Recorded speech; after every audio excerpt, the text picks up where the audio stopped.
On va continuer avec Guillaume Bouchard.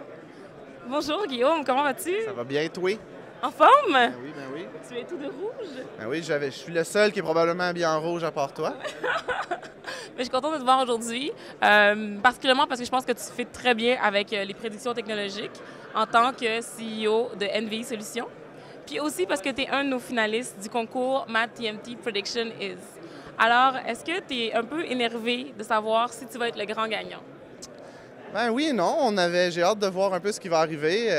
C'était une question d'accumuler des votes, puis comme tu sais, on a une compagnie qui travaille dans les réseaux sociaux, alors ça a été assez facile d'aller chercher un paquet de votes. Tu en avais 140. Puis c'est que le deuxième en avait combien? Je pense 80. OK, c'est ça. Ça a été assez drôle. Un moment donné, on regardait, puis on voyait que j'étais deuxième. J'ai fait, bon, je suis allé voir ma gang. J'ai dit, là, les boys, vous avez une journée, mettez-nous donc premier. Fait que là, ils sont allés chercher une centaine de votes pendant la journée. C'était quoi la stratégie derrière tous ces votes? On a beaucoup d'amis sur Facebook qui nous doivent des faveurs parce qu'eux nous demandent des votes sur d'autres trucs. Alors, ça a été l'occasion d'aller les chercher. Est-ce que c'est 100% Facebook ou est-ce qu'il y avait du dig? Est-ce qu'il y avait autre chose? Pour ça, c'était vraiment sur Facebook. Fait que ça a été d'aller contacter peut-être les 2-3 000 amis qu'on a un petit peu partout puis leur demander d'aller voter. Au début, on avait de la misère à trouver la place, mais on a trouvé la bonne page finalement. Fait que ça a bien été. Super. Mais moi, quand j'ai vu ça, j'étais pas mal surprise, mais j'étais vraiment contente parce que ça a permis que tu sois parmi les 5 finalistes. Puis on a d'autres personnes aussi de l'industrie.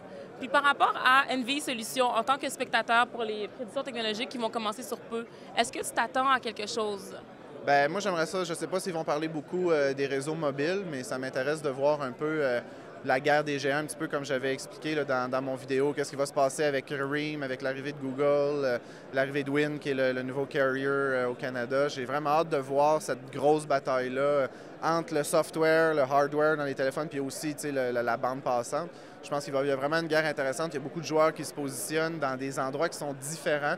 On vivra plus l'histoire avec juste les carriers, de choisir entre trois groupes identiques, entre TELUS, Bell ou Rogers. Là, on va commencer à avoir des joueurs parallèles. Puis je pense que ça va être vraiment intéressant pour le prix qu'on paye pour l'utilisation de nos services. Fait que je suis curieux de voir s'il y a des prédictions autour des technologies plus autour du mobile. Donc, si je comprends bien, tu penses qu'il va y avoir une démocratisation des réseaux mobiles et de l'accès, en fait? Oui, ben je pense que, tu sais, on fait juste comparer versus les États-Unis, on paye peut-être 5 fois plus cher pour les mêmes genres de services.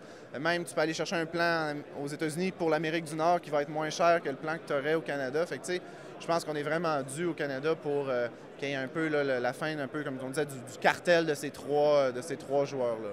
OK, super. Puis à part les réseaux mobiles, est-ce qu'il y a d'autres prédictions qui pourraient t'intéresser ou que tu penserais pouvoir voir aujourd'hui?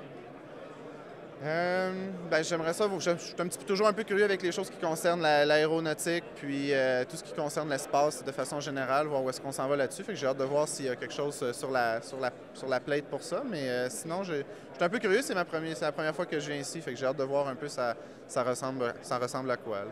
OK. Alors moi, je te dis bonne chance. J'ai hâte de savoir si tu t'es qualifié comme grand gagnant. Puis le gagnant, en fait, je vais le répéter à tout le monde aussi pour ceux qui ne sont pas au courant, le gagnant va avoir sa vidéo projetée parmi la tournée canadienne de Duncan, puis il se promène dans toutes les provinces du Canada. Donc ça donne une grande visibilité aux gagnants, surtout parce que les gens dans la salle, c'est vraiment des chefs d'entreprise, c'est qu'on appelle ça des C-level, en fait, des chefs d'entreprise, des présidents, des CEO, des CFO, etc. Donc, on est dans la crème de la crème. Puis je pense que c'est bon, je pense que j'aime beaucoup le mariage entre les startups ou les startups, les boîtes de développement web et les stratégies web comme la tienne.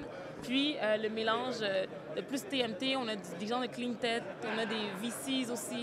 Donc, je pense que le mariage est très intéressant. Puis je suis contente de te voir ici aujourd'hui. Excellent. Bonne chance, Guillaume. Merci. Bye.